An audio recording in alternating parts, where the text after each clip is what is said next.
وَلَقَدْ يَسَّرْنَا الْقُرْآنَ لِلذِّكْرِ فَهَلْ مِن مُّدَّكِرٍ۔ چلیں، الحمدللہ رب العالمین والصلاة والسلام علی اشرف الانبیاء والمرسلین، اما بعد فاعوذ باللہ من الشیطان الرجیم من حمزہ ونفخہ ونفثہ۔ بسم اللہ الرحمن الرحیم۔ رب اشرح لی صدری ویسر لی امری واحلل عقدۃ من لسانی یفقہوا قولی۔ اللہم انفعنا بما علمتنا وعلمنا ما ينفعنا وزدنا علما۔ فبشر عباد الذين يستمعون القول فيتبعون أحسنه أولئك الذين هداهم الله وأولئك هم أولو الألباب۔ أعوذ بالله من الشيطان الرجيم، بسم الله الرحمن الرحيم۔ لو أنزلنا هذا القرآن على جبل لرأيته خاشعا متصدعا من خشية الله وتلك الأمثال نضربها للناس لعلهم يتفكرون۔ هو الله الذي لا إله إلا هو عالم الغيب والشهادة هو الرحمن الرحيم۔ هو الله الذي لا إله إلا هو الملك القدوس السلام المؤمن المهيمن العزيز الجبار المتكبر، سبحان الله عما يشركون۔ اعوذ باللہ من الشیطان الرجیم، بسم اللہ الرحمن الرحیم۔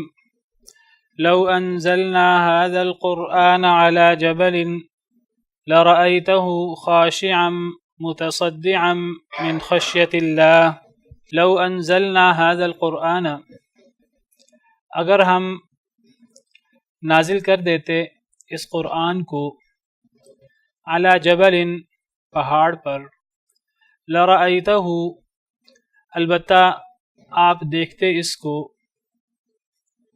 خاشعا، ڈرا ہوا، متصدعا، پھٹ جانے والا، ٹکڑے ٹکڑے ہونے والا۔ اگر ہم اس قرآن کو، یہ جس قرآن کی آیتیں ہم پڑھ رہے ہیں، اگر اس اللہ کی کتاب کو ہم پہاڑ پر اتار دیتے تو آپ دیکھتے اس پہاڑ کو کہ وہ ڈرنے والا ہوتا، اللہ کے خوف سے وہ ڈر جاتا، اور اتنا ڈر جاتا پہاڑ کہ وہ ٹکڑے ٹکڑے ہو جانے والا ہوتا، پھٹ جانے والا ہوتا، من خشیت اللہ، اللہ کے ڈر سے۔ یعنی قرآن کریم اتنی عظمت والی کتاب ہے، اتنی عظیم کتاب ہے، کائنات خود مخلوق ہے اللہ کی، یہ آسمان اور زمین، اور اس آسمان و زمین کے اندر جتنی بھی چیزیں ہیں وہ اللہ نے پیدا فرمائی ہیں، وہ بھی اللہ کی مخلوق ہیں۔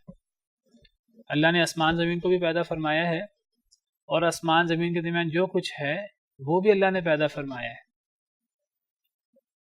وہ چاہے انسان ہوں، وہ چاہے جن ہوں، وہ چاہے حیوانات ہوں، وہ چاہے نباتات ہوں، وہ چاہے حشرات ہوں، وہ چاہے بے جان چیزیں ہوں، پہاڑ اور اس قسم کی چیزیں، تمام چیزیں اللہ کی مخلوق ہیں۔ اور اگر اس دنیا میں اگر ہم کہیں کہ کون سی ایسی چیز ہے جو مخلوق نہیں ہے، وہ اللہ کی کتاب ہے، جو اللہ نے پیدا نہیں فرمائی، اللہ کی مخلوق نہیں ہے، اللہ کا کلام ہے، اللہ نے اس کو تکلم فرمایا ہے، جیسے اللہ کی شان کو لائق ہے ویسے اللہ نے کلام فرمایا ہے اس کے ساتھ۔ وہ اللہ کا کلام ہے، اللہ کی مخلوق نہیں ہے، اللہ کی عظیم صفت ہے، اور اللہ کی صفت اللہ کی مخلوق نہیں ہوتی۔ ہر چیز جتنی بھی عظمت والی ہو، فرشتے آسمانوں میں وہ بھی اللہ کی مخلوق ہیں، ہر چیز اللہ کی مخلوق ہے، اللہ کی صفات اللہ کی مخلوق نہیں ہے۔ قرآن کریم کی یہ عظمت ہے۔ اصل میں پچھلی آیات کریمہ میں ہم نے پڑھا کہ ایمان والوں میں اللہ کا ڈر ہونا چاہیے، اللہ کا خوف ہونا چاہیے، ہر کام کرنے سے پہلے ان کو دیکھنا چاہیے کہ یہ کام اللہ کو پسند ہے کہ پسند نہیں ہے، اللہ اس کام سے ناراض ہوتے ہیں کہ راضی ہوتے ہیں، اس کا نام تقویٰ ہے۔ اور ہر انسان کو اس دنیا کو سب کچھ نہیں سمجھ لینا چاہیے۔ یہ دنیا آخرت کی کھیتی ہے، یہ دنیا آخرت کے لیے ہے، یہ تو ایک عارضی سا سفر ہے، کتنا ہی لمبا کیوں نہ ہو، کسی کی عمر 100 سال ہو جائے، 200 سال ہو جائے، 900 سال ہو جائے، 1000 سال۔ حضرت نوح علیہ السلام 950 سال تک تبلیغ کرتے رہے، پرانے زمانے میں عمریں زیادہ تھیں۔ جتنی بھی زیادہ عمر ہو جائے وہ آخرت کے مقابلے میں اس کی کوئی حیثیت نہیں ہے۔ آخرت کی زندگی ہمیشہ ہمیش کی ہے، دائمی ہے، اور جو کچھ ہے انعام، جزا یا سزا، وہ بہت زیادہ ہے اور وہ ہمیشہ کے لیے ہے۔ دنیا کی حیثیت اس کے مقابلے میں سفر کی ہے، تو ایک انسان کو دنیا کا ہر عمل کرتے وقت آخرت کو مد نظر رکھنا ہے۔ وَلْتَنْظُرْ نَفْسٌ مَا قَدَّمَتْ لِغَدٍ، ہم نے کل پڑھا کہ ہر نفس دیکھے کہ وہ کل کے لیے کیا کر رہا ہے، اور وہ اللہ کا تقوی اختیار کرے، اللہ سے ڈرے۔ اللہ تمہارے اعمال سے باخبر ہے۔ اللہ کا تقوی کیسے پیدا ہوگا، آخرت کی فکر کیسے پیدا ہوگی؟ جب اللہ یاد ہوں گے، جب انسان اللہ کو یاد کرے گا، اللہ کا ذکر کرے گا۔ تو دو لوگ ہیں، ایک وہ جو اللہ کو یاد رکھتے ہیں، اور ایک وہ لوگ ہیں جو اللہ کو یاد نہیں رکھتے۔ اللہ نے فرمایا ان لوگوں کی طرح نہ ہو جانا جو اللہ کو بھول گئے۔ جب اللہ کو بھول گئے، اللہ انہیں بھول گئے، صرف اللہ انہیں نہیں بھولے بلکہ اللہ نے انہیں ان کی ذاتیں، ان کا نفس ہی بلا دیا، اور ایسے لوگ فاسق و فاجر ہیں۔ اور پھر اللہ نے ان کا انجام بتایا کہ جو تقوی اختیار کرنے والے ہیں، آخرت کو یاد رکھنے والے ہیں، سارا کام دنیا کے لیے نہیں کرتے، سارا کام آخرت کی وجہ سے کرتے ہیں، اللہ سے ڈرتے ہیں، اللہ کو یاد رکھتے ہیں، وہ اصحاب الجنہ ہیں۔ اور جو لوگ اللہ سے نہیں ڈرتے، سب کچھ دنیا کو سمجھتے ہیں، ان کے نزدیک ساری ترقی، سارا جتنی بھی چیزیں دنیا کے لیے ہیں، اللہ انہیں یاد نہیں ہے، ایسے لوگ اصحاب النار ہیں۔ تو اصحاب الجنہ اصحاب النار برابر نہیں ہو سکتے۔ اصحاب الجنہ ہر لحاظ سے فائق ہیں، ہر لحاظ سے اصحاب النار سے بلند ہیں۔ اللہ کے ہاں اصحاب الجنہ وہ کامیاب ہیں، اصحاب الجنت هم الفائزون۔ اب یہ جو ساری بنیاد ہے، اصحاب الجنہ اصحاب النار، اللہ کا ڈر، اللہ کا ذکر، آخرت کی تیاری، یہ کرنا کیسے ہے؟ سارا کا سارا اللہ کا ڈر کیسے پیدا ہوگا؟ آخرت کی تیاری کے لیے کیا کام کریں کہ اللہ ہم سے راضی ہو جائیں؟ ایمان کسے کہتے ہیں؟ کیا کام کریں گے تو ہم مومن ہوں گے؟ کیا اعمال صالحہ ہیں جس سے اللہ راضی ہوں؟ یہ ساری باتیں ہمیں قرآن نے بتانی ہیں، یہ اللہ نے ہمیں بتائی ہیں اپنی کلام کے ذریعے۔ دین اسلام کسی کا نام ہے۔ اللہ ہم سے کیا چاہتے ہیں؟ اللہ نے جو ہم سے چاہا وہ اللہ نے آسمانوں سے، عرش سے ہمارے لیے بھیج دیا ہے، اس کو نازل کر دیا ہے، اپنا عظیم کلام اپنے انبیاء کرام علیہم السلام پر، اور انبیاء کرام علیہم السلام کی ذمہ داری لگائی کہ وہ یہ پیغام تمام لوگوں تک پہنچا دیں، اور انبیاء کرام نے پہنچا دیا۔ تو وہ اللہ کے کلام کے اندر اب یہ بات موجود ہے، تقویٰ کیا ہے، آخرت کی تیاری کیسے کرنی ہے، دنیا اور آخرت میں کامیابی کیسے ملے گی، اللہ کو یاد کیسے کرنا ہے۔ اپنی مرضی سے اللہ کو یاد نہیں کر سکتے، اپنی مرضی سے اللہ کو راضی کرنے کی ہم کوشش نہیں کر سکتے۔ میں سوچتا ہوں اللہ کیسے راضی ہوگا؟ اگر ایک انسان یہ چیز خود سوچ سکتا تو قرآن کریم میں یہ بات نہ ہوتی نبی صلی اللہ علیہ وسلم کے حوالے سے، وَوَجَدَكَ ضَالًّا فَهَدَى، اللہ نے آپ کو راستے کا متلاشی پایا، آپ کو راستہ نہیں مل رہا تھا، آپ راتوں کو کتنی راتیں آپ غار حرا میں جا کر گزار دیتے، غور کرتے، لیکن غور کرنے سے تو حق بات کا پتہ نہیں لگ جاتا، خود بخود نہیں پتہ لگ سکتا انسان کو۔ آپ راہ کے متلاشی تھے، اللہ نے ہدایت دی وحی کر کے، اللہ نے بتایا، میں بتاتا ہوں کہ آپ کیسے اپنے رب کو راضی کر سکتے ہیں، آپ خود بھی اللہ کو راضی کریں اور اپنی امت کو بھی بتائیں کہ اللہ کیسے راضی ہوں گے۔ تو یہ سارا نسخہ کیمیا قرآن، اور قرآن کی وضاحت، قرآن کا بیان، وہ بھی اللہ نے نبی کریم صلی اللہ علیہ وسلم پر وحی فرمایا، جس کو ہم سنت خفی، سنت کہتے ہیں۔ تو قرآن اور سنت یہ ہے وہ نسخہ کیمیا جس سے ہمیں پتہ لگتا ہے تقویٰ کیا ہے، اللہ کا ڈر کیا ہے، دنیا میں کیا کرنا ہے، اللہ کو یاد کیسے کرنا ہے، جس کی بنا پر جنت ملے گی، آخرت کا انعام ملے گا۔ تو یہ جنت حاصل کرنے کے لیے قرآن واحد ہمارے سامنے، قرآن اور قرآن کا بیان، اس پر عمل۔ تو اللہ تعالیٰ اس قرآن کے بارے میں، اس قرآن کی عظمت بیان فرما رہے ہیں کہ یہ قرآن اتنی عظیم کتاب ہے، اللہ کا عظیم کلام ہے، اور اس کا اتنا بڑا مقام ہے، اتنا بڑا مقام ہے کہ اے انسانوں، تمہارا جسم، تمہارا وجود وہ چھوٹا سا ہے، تم تو بڑے کمزور سے ہو، اگر یہ میں اپنا کلام، میں یہ قرآن پہاڑ جیسی سخت ترین مخلوق پر اتار دیتا کہ جو سختی میں اپنی مثال آپ ہے. ہم نے دنیا میں مثال دینی ہو، ضرب المثل مثال دینی ہو کسی چیز کی سختی کی، صلابت کی، تو پہاڑ کی مثال دی جاتی ہے کہ فلاں تو پہاڑ کی طرح مضبوط ہے، فلاں تو پہاڑ کی طرح سخت ہے. اللہ فرماتے ہیں یہ قرآن، اگر ہم یہ اللہ کا عظیم کلام اگر یہ پہاڑ جیسی سخت ترین چیز پر اتر جاتا، وہ پہاڑ جس کے بارے میں اللہ فرماتے ہیں صنع اللہ الذی اتقن کل شیء، اللہ کی کاریگری ہے جس نے ہر شے کو بڑا مضبوط بنایا ہے. یہ پہاڑ کو اللہ نے اتنا مضبوط بنایا ہے. اللہ فرماتے ہیں اگر اس پہاڑ پر قرآن اتر جائے تو یہ قرآن اتنا عظیم کلام ہے، اللہ کا کلام ہے، اتنی عظیم کتاب ہے کہ پہاڑ اللہ کے ڈر سے، وہ اللہ سے ڈرنے والا ہو جائے اور وہ ٹکڑے ٹکڑے ہو جائے، وہ پھٹ جائے اللہ کے خوف سے. یہ قرآن کی عظمت ہے. اگر قرآن اللہ تعالیٰ پہاڑ پر اتار دیں تو پہاڑ ڈر جائے اور اللہ کے ڈر سے پھٹ جائے. سیدنا ابن عباس رضی اللہ عنہ سے اس آیت کریمہ کی شرح میں ہے، وہ اس آیت کریمہ کی شرح کرتے ہوئے فرماتے ہیں اللہ نے پہاڑ کی مثال پیش کی. وہ کہتے ہیں اللہ نے پہاڑ کی مثال انسانوں کے لیے پیش کی ہے. اللہ نے صرف ایک مثال برائے مثال پیش نہیں کی، اللہ نے جتنی مثالیں قرآن کریم میں پیش کی ہیں انسانوں کی ہدایت کے لیے. وَتِلْكَ الْأَمْثَالُ نَضْرِبُهَا لِلنَّاسِ، یہ مثالیں ہم لوگوں کے لیے بیان کرتے ہیں. یہ اللہ نے پہاڑ کی مثال پیش کی ہمارے لیے، اس سے ہمیں سبق ملے. کوئی ایک کہانی، کوئی ایک مثال، ایسی مثال جس کا ہم سے کوئی تعلق نہ ہو، اللہ نے ایک قصہ کے طور پر یہ بیان نہیں کر دیا، ہمیں سنانا مقصود ہے. یہ ہم یہ مثالیں لوگوں کے لیے بیان کرتے ہیں تاکہ لوگ غور و فکر کریں. سیدنا ابن عباس فرماتے ہیں جو اللہ نے پہاڑ کی مثال پیش کی ہے یہ اس لیے پیش کی ہے کہ پہاڑ جیسی سخت ترین مخلوق بھی قرآن کا اتنا مقام ہے کہ اگر وہ قرآن اس پر نازل ہوتا تو وہ ڈر جاتا پہاڑ اور وہ پھٹ جاتا اللہ کے خوف سے. تو اے انسانوں، تمہارے دل کیوں نہیں پھٹتے؟ تمہارے دل کیوں نہیں ڈرتے اللہ کے خوف سے؟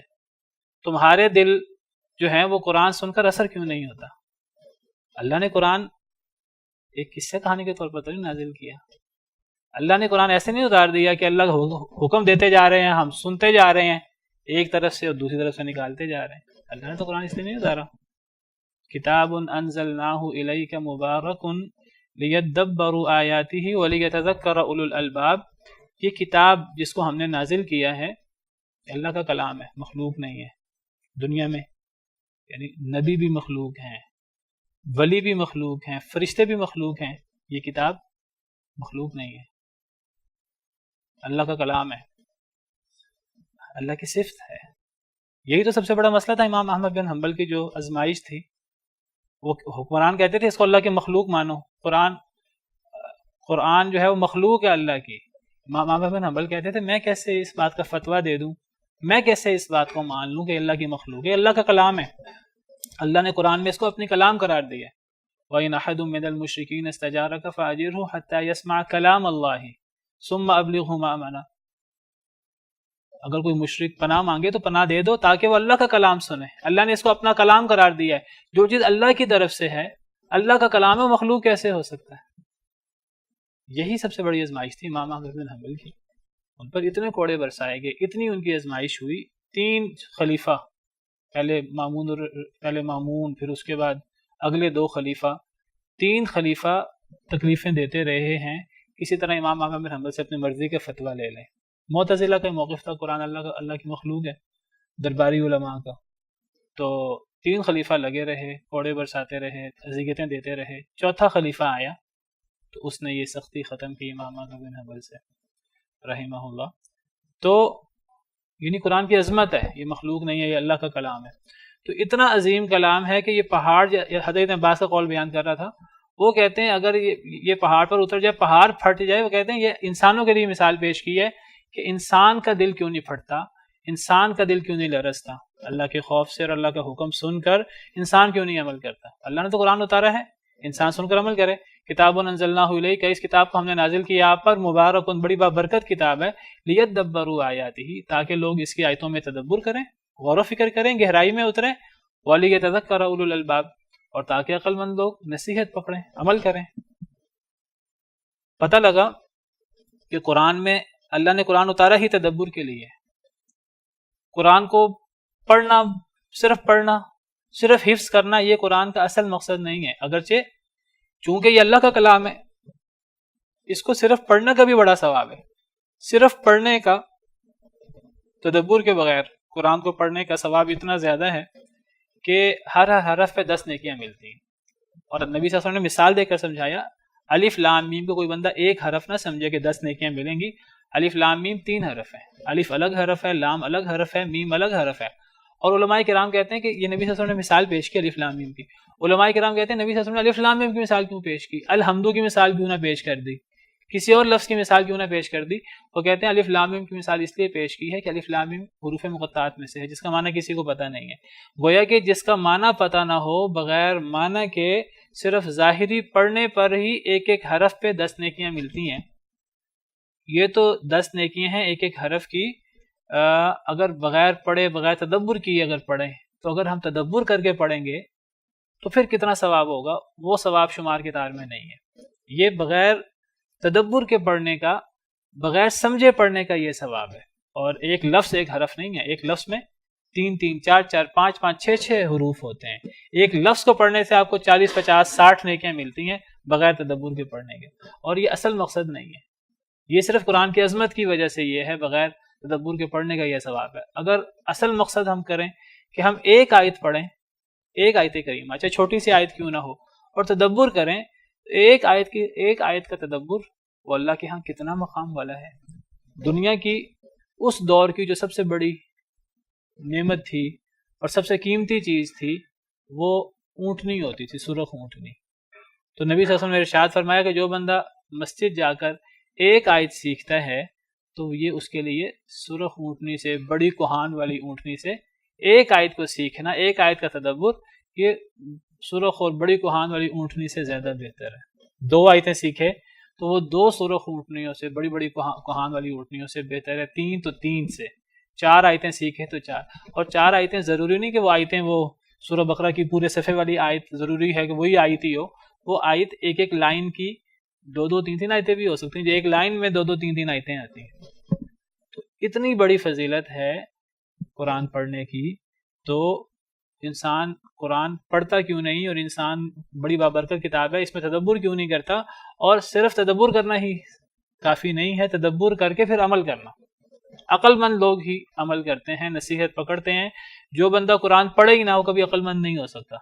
ہم اس کو جتنا مرضی ذہین سمجھ لیں، جتنا مرضی ہم اس کو تجربے کار، اور جتنا مرضی ہم اس کی تعریفیں کر لیں، جو بندہ قرآن ہی نہیں پڑھتا، تدبر ہی نہیں کرتا، اللہ کے ہاں اس کا کوئی مقام نہیں ہے۔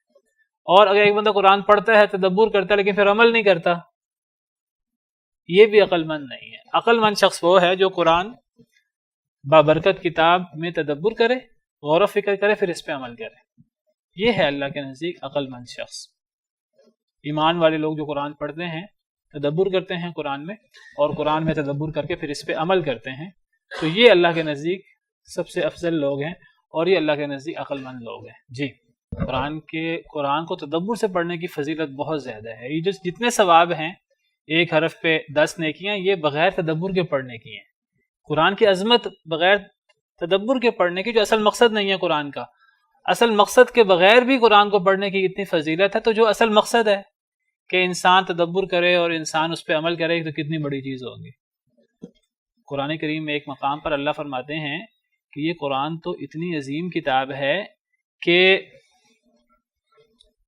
سورہ رعد کی آیت ہے، آپ کے سامنے کھول دیتا ہوں، وَلَوْ أَنَّ قُرْآنًا سُيِّرَتْ بِهِ الْجِبَالُ، سورہ رعد آیت نمبر 31۔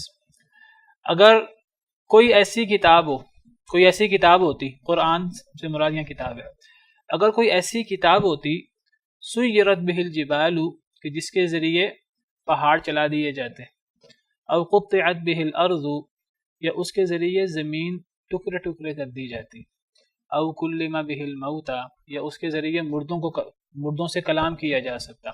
اگر ہم فرض کریں کہ کوئی ایسی کتاب ہے، کوئی ایسی کتاب ہو سکتی ہے کہ وہ کتاب پڑھی جائے تو پہاڑ اپنی جگہ چھوڑ دیں، پہاڑ اپنی جگہ چھوڑ کر آگے چلے جائیں، پہاڑ چل پڑیں، کیا کوئی دنیا میں ایسی کتاب ہے کہ وہ کتاب پڑھی جائے تو پہاڑ چل پڑیں؟ کیا دنیا میں کوئی ایسی کتاب ہے کہ وہ کتاب پڑھی جائے تو زمین ٹکڑے ٹکڑے ہو جائے، زمین کے اندر شگاف پڑ جائے اس کتاب کے ڈر سے، اس کتاب کے خوف سے اور اس کتاب کی ہیبت سے، اللہ کے ڈر سے؟ یا کوئی ایسی کتاب ہوتی کہ مردہ زندہ ہو جاتا اس کو سن کر؟ اگر کوئی ایسی کتاب ہے تو وہ یہ قرآن ہے، یہ اس آیت کریمہ کا مفہوم ہے، یہ اس آیت کریمہ کی تفسیر ہے۔ اگر کوئی ایسی کتاب ہوتی، کوئی ایسا قرآن ہوتا جو کسی نبی پر اترا ہوتا کہ جس کے ذریعے پہاڑوں کو چلایا جا سکتا، جس کے ذریعے زمین کے اندر شگاف پڑ جاتا، جس کے ذریعے مردوں سے بات ہو سکتی، اگر کوئی ایسی کتاب ہوتی تو یہ کتاب ہوتی۔ اتنی عظیم کتاب ہے قرآن۔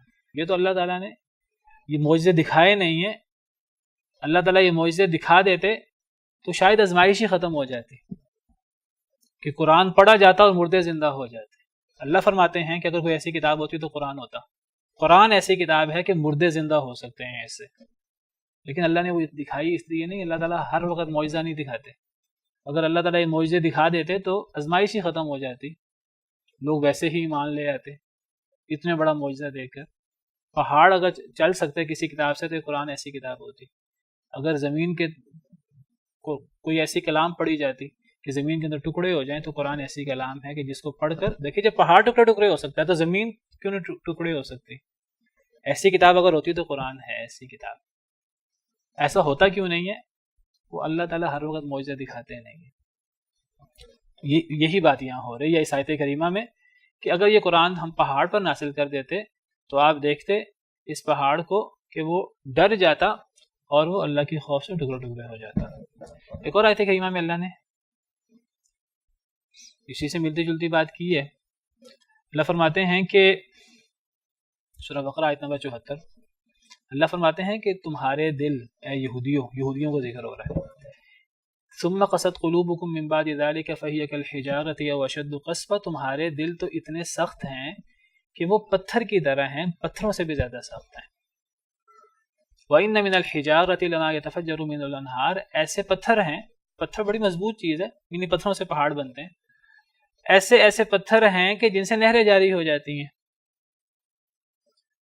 ایسے پتھر ہیں کہ جو پھٹ جاتے ہیں اور ان سے پانی نکل جاتا ہے۔ یہ بات یاد رکھیے کہ جن پتھروں سے چشمے جاری ہوں یا جن پتھروں سے نہریں جاری ہوں یا جو پتھر پھٹ جائیں اور ان سے پانی نکل آئے، چشمے نکل آئے، یہ ایسا کوئی ایک نیچر نہیں ہے، کوئی ایک اللہ کا اصول ایسے ہی خود بخود نہیں ہو جاتا، یہ اللہ کے خوف سے ہوتا ہے سارا، یہ سارا اللہ کے ڈر سے ہوتا ہے۔ جن پتھروں سے نہریں جاری ہوں وہ بھی اللہ کے ڈر سے ہوتا ہے، جن پتھروں سے پانی جاری ہو، چشمے جاری ہوں، یہ بھی اللہ کے ڈر سے ہوتا ہے۔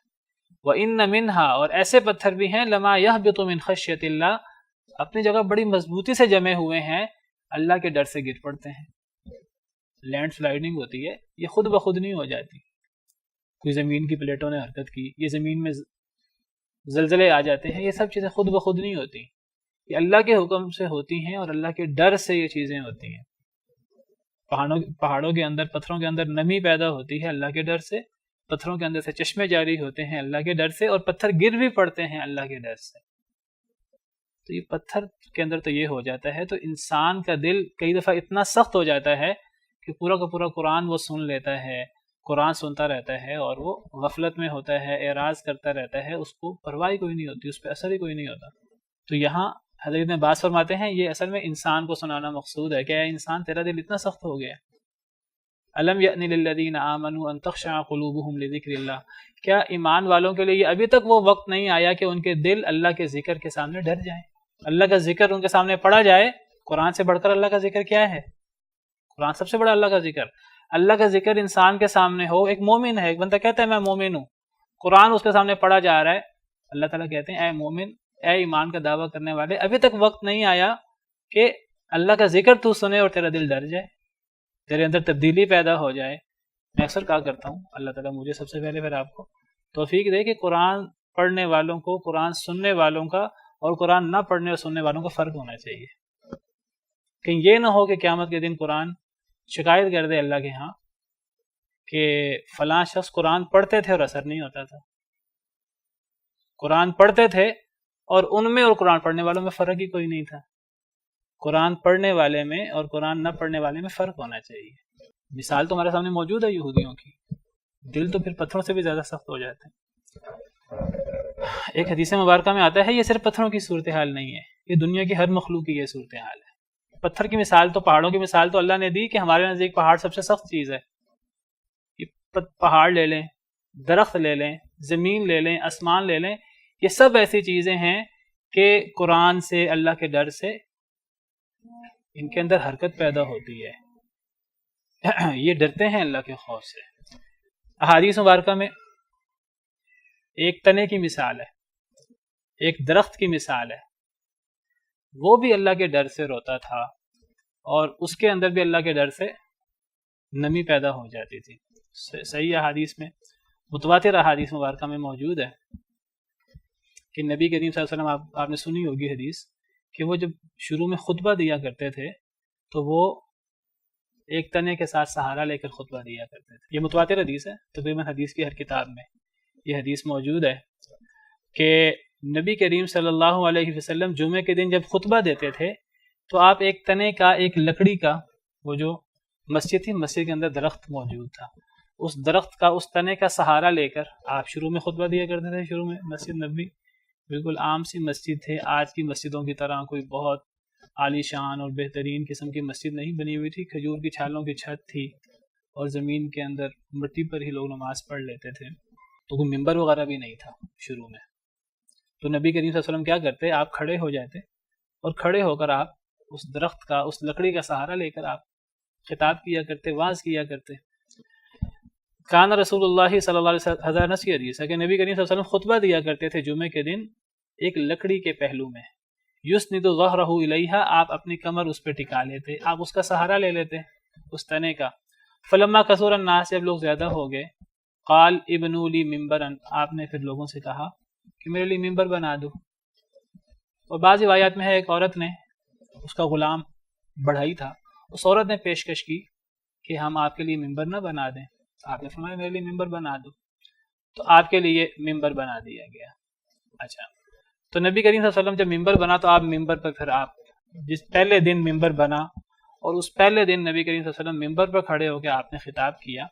فلما قام علی المنبر، جب آپ ممبر پر کھڑے ہوئے، لیخطب، تاکہ آپ خطبہ دیں، لوگوں کو واعظ کریں، حنت الخشبۃ، تو وہ لکڑی رونا شروع ہو گئی، وہ جو تنا تھا وہ رونا شروع ہو گیا. الی رسول اللہ صلی اللہ علیہ وسلم، نبی کریم صلی اللہ علیہ وسلم کی طرف. حضرت انس فرماتے ہیں وانا فی المسجد، میں مسجد میں تھا، لوگ مسجد میں تھے. فسمعت الخشبۃ، میں نے خود سنا اس تنے سے اندر سے رونے کی آواز آ رہی تھی. حنت حنین الولد، وہ ایسے رو رہا تھا جیسے بچہ روتا ہے، بچے کے رونے کی آواز ہوتی ہے. فما زالت تحن، وہ روتا رہا، حتی نزل الیہا رسول اللہ صلی اللہ علیہ وسلم فاحتضنہا، حتیٰ کہ نبی کریم صلی اللہ علیہ وسلم ممبر سے اترے، اس کو آپ نے جو ہے وہ اپنی آغوش میں لیا، جیسا بچے کو بندہ ساتھ لگاتا ہے اپنے. فسکنت، تو وہ چپ ہو گیا. اب جب یہ حدیث میں نے بتایا کہ متواتر حدیث ہے، حدیث کی بہت ساری کتابوں میں بالکل صحیح حدیث ہے. حضرت حسن بصری کا آپ نے نام سنا ہوا ہے، کبار تابعین میں سے ہیں. جب بھی یہ حدیث بیان کرتے تو رونا شروع کر دیتے اور کہتے یا عباد اللہ، اے اللہ کے بندو، الخشبۃ تحن الی رسول اللہ صلی اللہ علیہ وسلم شوقا الیہ، ایک لکڑی تو نبی کریم صلی اللہ علیہ وسلم سے اتنی محبت کرتی ہے کہ جب نبی کریم صلی اللہ علیہ وسلم مجھ سے دور ہوئے اور اس کو چھوڑ کر ممبر پہ آپ کھڑے ہوئے تو وہ رونا شروع ہو گئی. اور کیوں رونا شروع ہو گئی؟ کہ نبی کریم صلی اللہ علیہ وسلم سے محبت اور آپ اس کا سہارا لیتے تھے، تو وہ آپ سے شوق، اور آپ چونکہ اس کا سہارا لیتے تھے تو وہ چونکہ اب آپ دور ہوئے اس سے، ممبر پہ کھڑے ہو گئے، تو وہ لکڑی رونا شروع ہو گئی. تو ایک لکڑی جو ہے وہ نبی صلی اللہ علیہ وسلم سے اتنی محبت کرتی ہے. فَأَنْتُمْ أَحَقُّ أَن تَشْتَاقُوا إِلَىٰ لِقَائِهِ، اے انسانوں، تمہیں ایک لکڑی سے زیادہ، تمہیں نبی کریم صلی اللہ علیہ وسلم سے ملاقات کا اور آپ سے زیادہ، تمہیں لکڑی سے زیادہ آپ سے محبت ہونی چاہیے. ایک لکڑی روتی ہے نبی صلی اللہ علیہ وسلم سے دور ہونے پر، تو ایک انسان آپ نبی صلی اللہ علیہ وسلم کو امتی جو ہے وہ اس کو کیوں نبی صلی اللہ علیہ وسلم سے ملاقات کا اور نبی صلی اللہ علیہ وسلم کی اتباع کا اسے کیوں نہیں شوق پیدا ہوتا؟ تو بالکل یہی بات میں آپ کے سامنے کرتا ہوں کہ اگر ایک پہاڑ جو ہے وہ قرآن سن کر جو ہے وہ ڈر جاتا ہے، اور ایک پہاڑ جو ہے وہ ریزہ ریزہ ہو جاتا ہے اللہ کے ڈر سے قرآن سن کر، تو ایک انسان پہاڑ سے بھی ہلکا ہے، جس کو اللہ نے عقل و فہم دی ہے، بصیرت دی ہے انسان کو، جس کو اللہ تعالیٰ نے امانت دی ہے۔ اللہ نے امانت کو پیش کیا آسمان زمین پہاڑوں پر، تو انہوں نے انکار کر دیا کہ ہم یہ امانت نہیں اٹھا سکتے، انسان نے اٹھا لیا۔ اللہ نے انسان کو اختیار دیا ہے، اللہ نے انسان کو عقل و شعور دیا ہے۔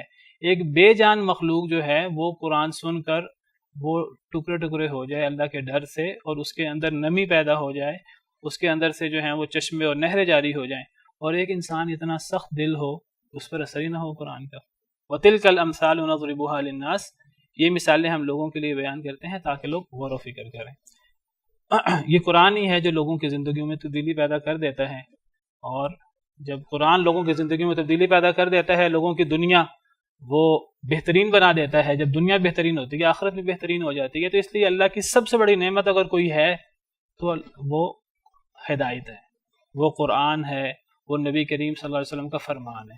اور اسی لیے اگر کوئی شخص سب سے افضل ہے تو وہ جو اس قرآن کریم کو سیکھنے اور سکھانے والا ہے، یہ اللہ کے نزدیک سب سے افضل ہے۔ خیرکم من تعلم القرآن وعلمہ، تم میں سے سب سے بہتر وہ ہے جو قرآن سیکھے اور سکھائے۔ تو اللہ فرماتے ہیں کہ ہم یہ مثالیں لوگوں کے لیے بیان کرتے ہیں تاکہ لوگ غور و فکر کریں۔ پھر فرمایا هو اللہ الذی لا الہ الا ہو، وہ اللہ وہ ذات ہے جس کے علاوہ کوئی معبود برحق نہیں، وہ معبود برحق ہے، اس کے علاوہ کوئی معبود حق نہیں ہے۔ باطل معبود ہو سکتے ہیں، اللہ وحدہ لا شریک ہے جو معبود برحق ہے، جو حقیقی معبود ہے، جو عبادت کے لائق ہے۔ عالم الغیب والشہادہ، جاننے والا ہے غیب کا بھی اور حاضر کا بھی، غیب کا بھی جاننے والا ہے، حاضر کا بھی جاننے والا ہے۔ یہ بات یاد رکھیے، اللہ کے سامنے کوئی چیز غیب ہے ہی نہیں، اللہ سے کوئی چیز غیب ہو ہی نہیں سکتی۔ اللہ سے کوئی چیز غیب تو تب ہو جب اللہ کسی چیز کو نہ دیکھ سکیں، کسی چیز کے بارے میں اللہ کو علم نہ ہو سکے، تو وہ چیز اللہ سے غیب ہو سکتی ہے۔ کوئی ایسی چیز ہے ہی نہیں جو اللہ کے سامنے رکاوٹ بن سکے اور اللہ کو کوئی چیز نظر نہ آئے، تو یہ کیوں فرمایا کہ وہ غیب اور حاضر کا جاننے والا ہے؟ ہمارے اعتبار سے ہمارے سامنے بہت سی چیزیں ہمارے سامنے ہوتی ہیں، بہت سی چیزیں جو ہمارے سامنے نہیں ہیں وہ غیب ہیں۔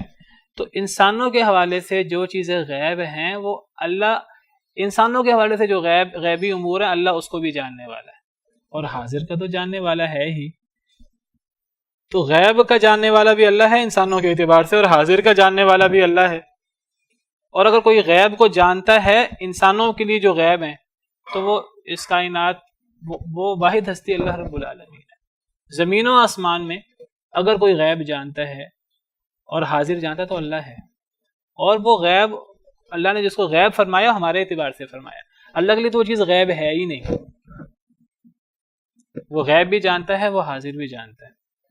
اگر اللہ تعالیٰ جو ہے وہ سب سے اوپر عرش ہے، اللہ کی مخلوق ساتوں آسمانوں سے بھی اوپر عرش ہے، اللہ عرش کے اوپر مستوی ہے جیسے اللہ کی شان کو لائق ہے، اور اس زمین میں کوئی کام دن کے وقت ہو رات کے وقت ہو، یہ زمین چھوڑیے 7ویں زمین میں، زمین کی گہرائیوں میں رات کے اندھیرے میں کوئی چونٹی بھی چلے اللہ اس کو بھی جانتے ہیں۔ اللہ سے کوئی چیز مخفی نہیں ہے۔ هو الرحمن الرحیم، وہ بہت بڑا مہربان، بہت زیادہ رحم کرنے والا ہے۔ اللہ تعالیٰ کی عظیم صفات الرحمن الرحیم، یہ دونوں صفات مبالغے کے صیغے ہیں، اور دونوں رحم سے ہیں، راحمیم رحمت سے۔ رحمان کے اندر وسعت زیادہ ہے، رحیم کے اندر دیر پائی زیادہ ہے۔ رحمان کے اندر یعنی اللہ کی رحم، اللہ اتنے بڑے مہربان ہیں، اتنے بڑے مہربان ہیں کہ اللہ کی رحمت صرف مومنوں کے لیے نہیں ہے، کافروں کے لیے بھی ہے دنیا میں۔ کے بعد باقی میں ذکر کر رہا تھا کہ هو الرحمن الرحیم، وہ بہت بڑا مہربان، بہت زیادہ رحم کرنے والا ہے۔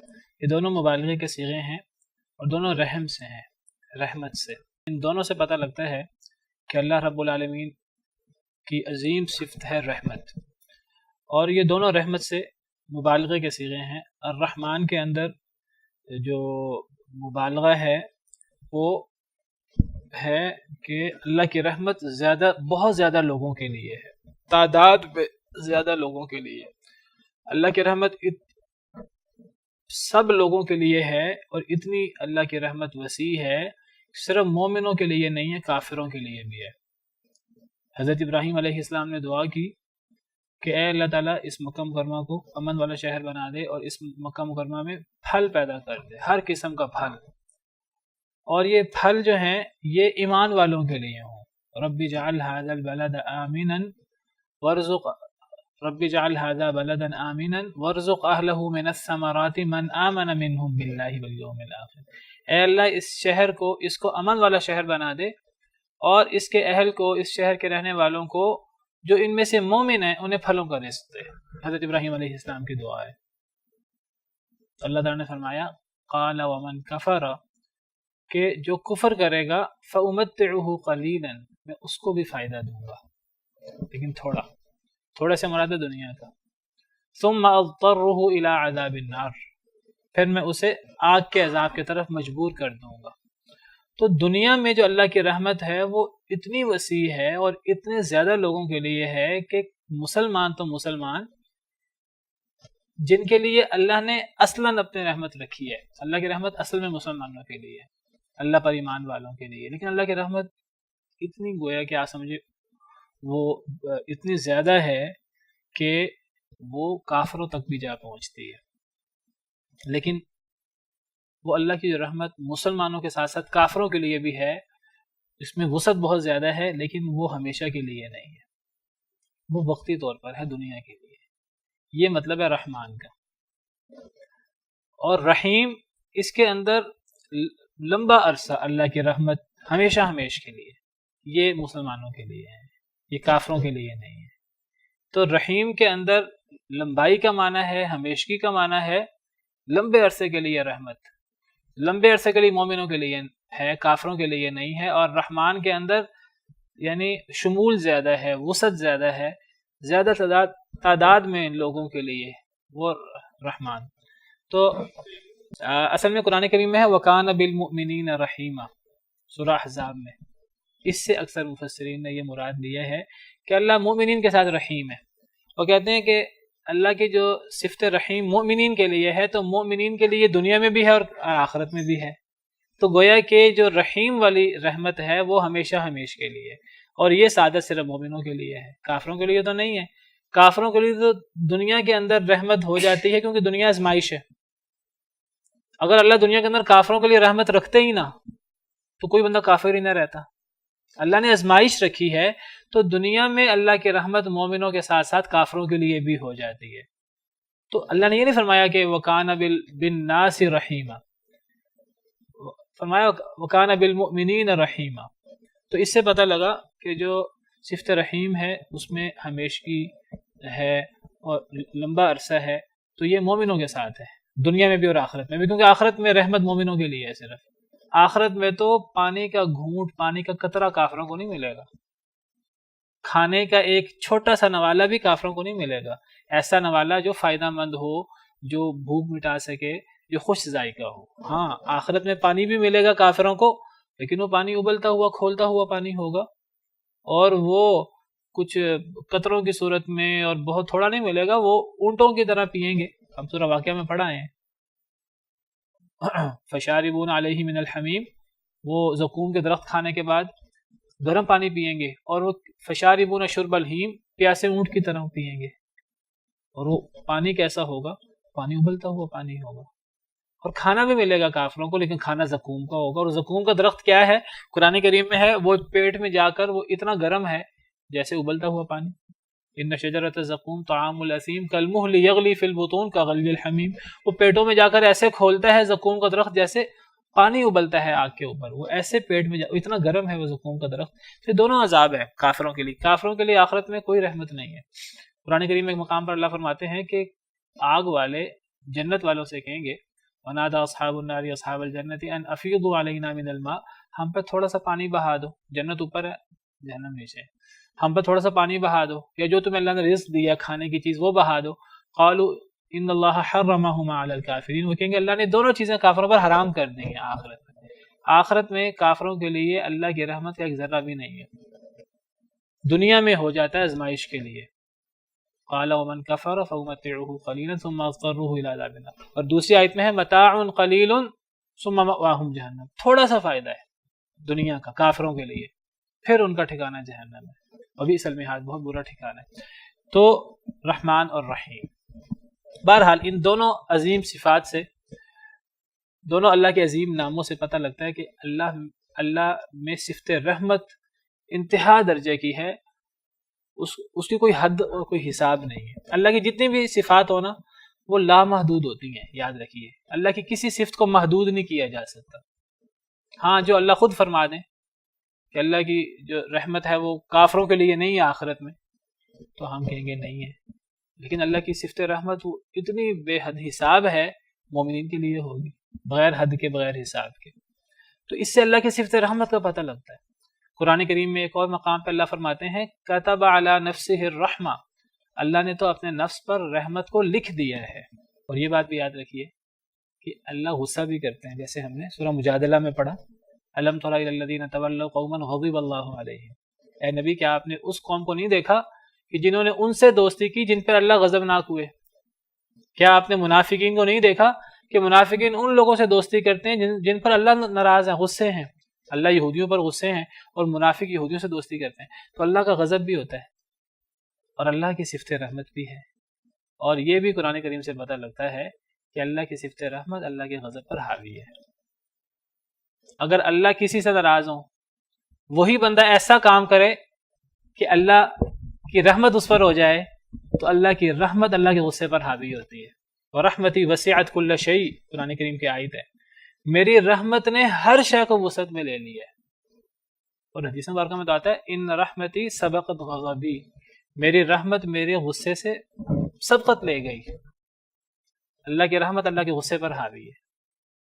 اگر ایک بندہ دنیا جہاں کے گناہ کر لے، اللہ کی طرف پلٹ کر تو دیکھے، اللہ تعالیٰ معاف کر دیں گے، لیکن پلٹنا ضروری ہے، توبہ کرنا ضروری ہے.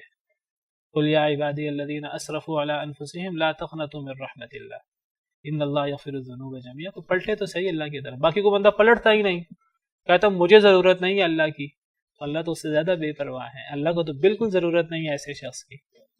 اللہ تو بڑے غیرت مند ہیں، اس دنیا میں سب سے زیادہ غیرت والے اللہ ہیں. ایک انسان دنیا میں کہتا ہے فلاں مجھے نہیں پوچھتا، میں اسے کیوں پوچھوں؟ تو مجھے بتائیے کوئی بندہ اللہ کو بھول جائے، اللہ اسے کیوں نہیں بھولیں گے؟ اللہ اس سے زیادہ اسے دور ہو جائیں گے. ہاں جو اللہ کے قریب آئے گا وہ ایک قدم اللہ کے قریب آئے گا، اللہ 2 قدم اس کے قریب ہوں گے. وہ اکیلے میں اللہ کو یاد کرے، اللہ اس کو یاد کریں گے اپنے دل میں. فاذکرونی اذکرکم. اور حدیث میں آتا ہے ایک بندہ اگر اللہ کو اپنے دل میں یاد کرے، اللہ اس کو اپنے دل میں یاد کرتا ہے. اور اگر ایک شخص اللہ کو ایک مجلس میں یاد کرے جیسے ہم کر رہے ہیں، اللہ اس سے بہت بہتر مجلس میں، فرشتوں کی مجلس میں ہمارا تذکرہ کرتے ہیں، باقاعدہ ہمیں اللہ تعالیٰ ہمیں یاد کرتا ہے. تو یہ اللہ کی رحمت ہے، اور یہ اللہ کی رحمت ہر شخص کے لیے، صرف مسلمانوں کے لیے نہیں ہے. یہ کافر اللہ کی رحمت کا حقدار بننا چاہے، اللہ کی رحمت لینا چاہے تو وہ اللہ کی رحمت کا حقدار بن سکتا ہے. وہ اللہ کی طرف آ کر تو دیکھے. هو اللہ الذی لا الہ الا ہو، وہ اللہ ہے، وہ ذات ہے لا الہ الا ہو، کوئی معبود برحق نہیں مگر وہ. یہ جب بھی لا الہ الا ہو، اس میں معبود برحق کا معنی کا لفظ موجود نہیں ہے. لفظی مطلب ہے کہ وہ اللہ ہے جس کے علاوہ کوئی معبود نہیں. یہاں معبود سے مراد معبود برحق ہے، کیونکہ اگر باطل معبودوں کی بات کریں تو اللہ کے علاوہ باطل معبود تو بنائے ہوئے ہیں لوگوں نے.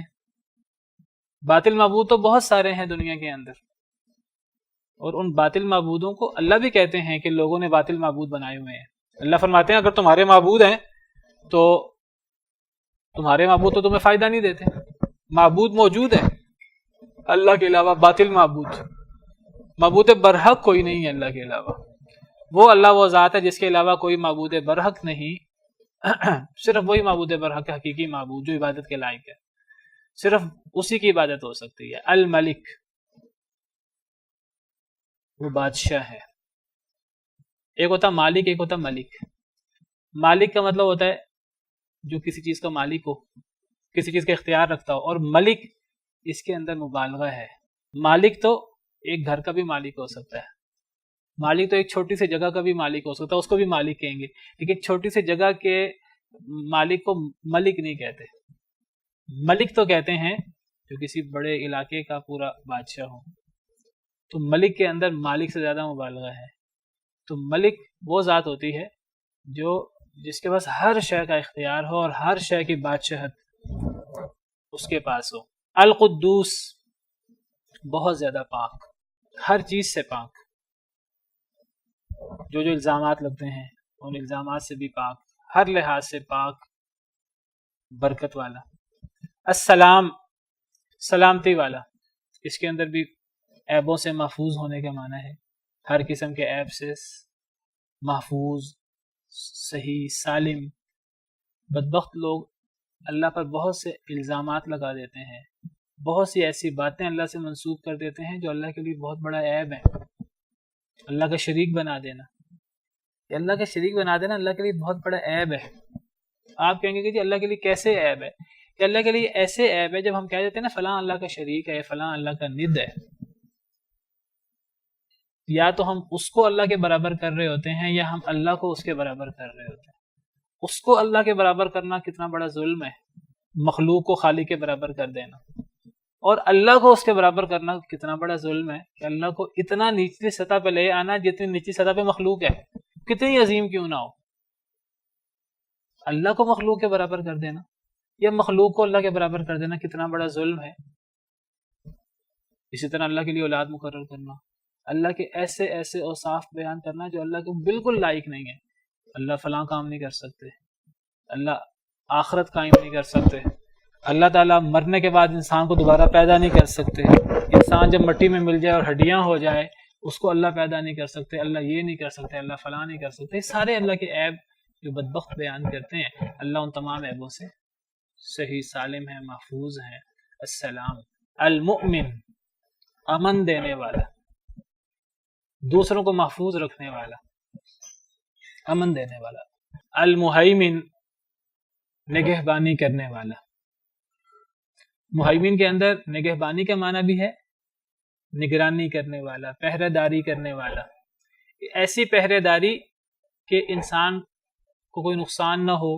اگر اللہ بچانا چاہے تو اللہ بچا لے، اللہ بچانا چاہے تو کوئی انسان کو نقصان نہ پہنچا سکے، کوئی انسان کو تکلیف نہ دے سکے. المہیمن، المہیمن کے اندر نگرانی کا معنی بھی ہے، حفاظت کا معنی بھی ہے. حفاظت وہ کرے گا جو ہر چیز سے باخبر ہوگا. تو المہیمن کے اندر ہر چیز سے باخبر ہونے کا معنی بھی ہے. ان اللہ علی کل شیء شہید، اللہ ہر شے پر گواہ ہے، ہر شے کو اللہ دیکھ رہے ہیں. جب اللہ ہر شے کو دیکھ رہے ہیں تو اللہ تعالیٰ ہر شے کی حفاظت بھی کر رہے ہیں. جس کی اللہ نے حفاظت کرنی ہے، آپ کی حفاظت کر رہے ہیں، پھر وہ چیز تباہ کیوں ہوتی ہے؟ پھر وہ مرتا کیوں ہے انسان اگر اللہ حفاظت کر رہے ہیں؟ جس کو اللہ نے مارنا ہوتا وہ مرتا ہے، جس کو اللہ نے تباہ کرنا ہوتا وہ چیز تباہ ہوتی ہے. ہر چیز تباہ نہیں ہوتی، باقی ہر چیز اللہ حفاظت کر رہے ہیں. اللہ زمین و آسمان کی حفاظت کر رہے ہیں. ولا یعودہ حفظہما، اللہ کو زمین و آسمان کی حفاظت نہیں تھکاتی. اللہ ہر چیز کی حفاظت کر رہے ہیں. اگر اللہ حفاظت نہ کر رہے ہیں زمین گر پڑے، آسمان گر پڑے.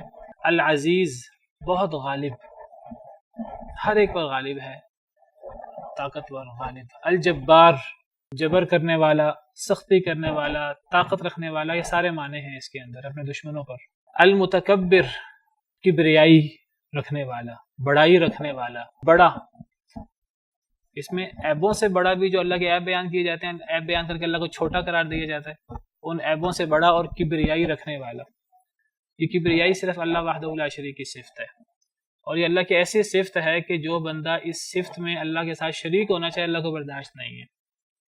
حدیث مبارکہ میں ہے العظمت ازاری، کہ عظمت میری چادر ہے، میری. العظمت ازاری، ازار کہتے ہیں نچلی چادر. اللہ نے مثالیں وہ پیش کی ہیں جو انسانوں والی ہیں. ضروری نہیں ہے یہ چیزیں اللہ کے لیے انسانوں کی طرح ہی ہوں. ازار کہتے ہیں نچلی چادر کو، ردا کہتے ہیں اوپر کی چادر کو. اللہ نے فرمایا عظمت میری ازار ہے، اور کبریائی یہ میری ردا ہے. ردا اوپر کی چادر کو کہتے ہیں. عرب لوگ دو چادریں پہنتے تھے, اوپر کو ردا کہتے ہیں, نیچے کو ازار کہتے ہیں.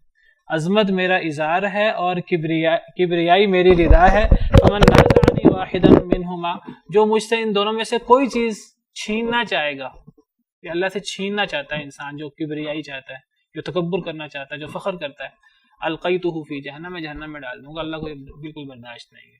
المتکبر, کبریائی کا مالک اللہ ہے. وَلَهُ الْكِبْرِيَاءُ فِي السَّمَاوَاتِ وَالْأَرْضِ, کبریائی اللہ کے لیے آسمان و زمین میں.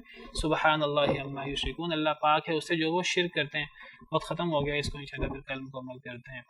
سبحان ربک رب العزت عما یصفون وسلام علی المرسلین والحمد للہ. بالقرآن اهتديت في رحمه تحلو الحياة شوقا